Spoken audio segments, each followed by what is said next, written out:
Hello everybody, it is Rosie Glow here. Guess where I am?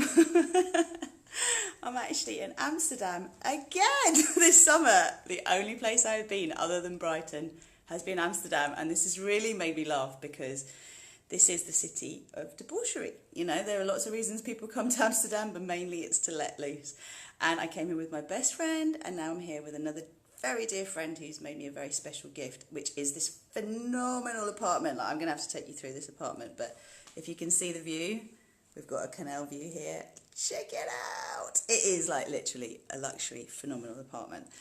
And, you know, I've been gifted so many gifts lately as I've been clearing my resistance to receiving gifts, and it is really just so amazing. But I wanted to talk about shame because the more I've been sort of digging deep in the last few weeks, the more I've kept coming across shame. And it's really interesting because of the fact that shame is something that we sort of put about in lots of different ways. Judgment, really, self-judgment is the most poisonous aspect of causing issues with co-creating successfully. And it's usually self-judgment, it's usually self-doubt, it's usually this idea that we're undeserving or unworthy, and shame is a huge aspect of that, and it's been a big thing in my life, so I really want to talk about it properly, and I'm going to open up a forum for talking about it on Wednesday this week at 1 p.m. So I think that Wednesday the 12th, 1 p.m. I'm going to be opening up the space. I'm going to do a live stream on Facebook to discuss shame more.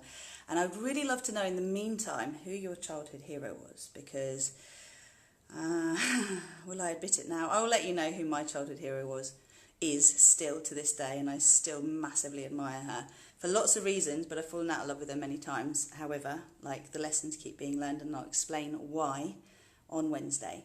But in the meantime, relationship with shame. Where are you at with yourself, with your shadow? Because if we are really going to move into unity consciousness, then there is only one way to do it, and that is not to deny the shadow. That is to embrace the shadow and to integrate it, and in so doing to transmute it. And that means to bring light to the darkness. So it's no accident for me to be here again, because it's all about sex, drugs and rock and roll down here, right? And as pure beings of light and love, we don't go there in this physical reality, but actually we do.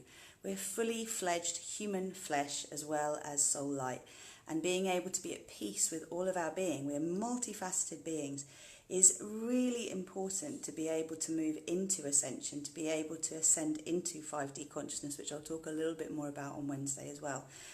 So, you know, I'm inviting you really to consider where you are with things, and I'll let you into a little secret. A few years ago, I shut down aspects of myself because I felt they were too dangerous. I felt that they caused too many problems, that there was too many risks attached to allowing those parts of me to be allowed to explore themselves, myself even.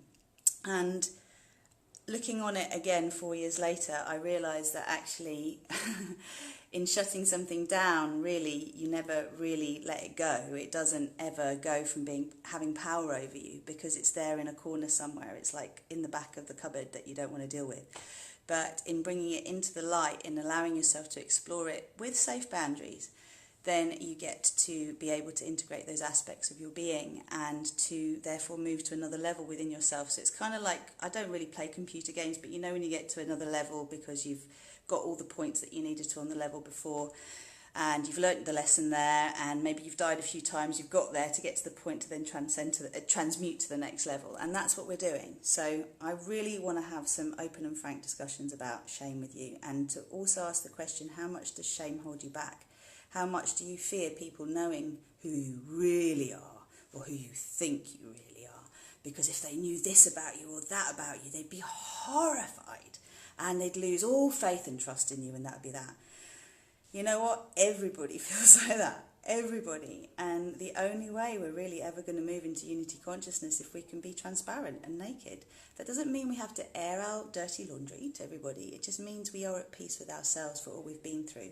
And one thing I'll say with that is we're all ascended masters in training, and there is no way you can ascend to being a saint without having embraced your sinner energy. So saying that in Amsterdam in this luxury apartment, it's just so gorgeous. I'm so excited about being here again. And you know, this for me is all about my integration into unity consciousness and just allowing myself to be the fullness of my being. So I'm inviting you to do that.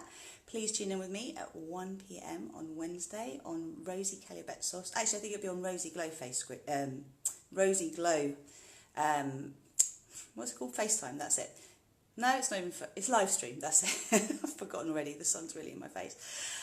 So if you haven't subscribed to Rosie Glow Facebook, please do, because I'll be over there and I'll be sharing my insights with you, and I would really love some interaction. So send me messages about your relationship with shame. Don't worry, I'm not going to publicly out you in any way with your name or anything like that, but it'd be really good to hear how you feel about the shadow side of your being, the bits of you that you're scared.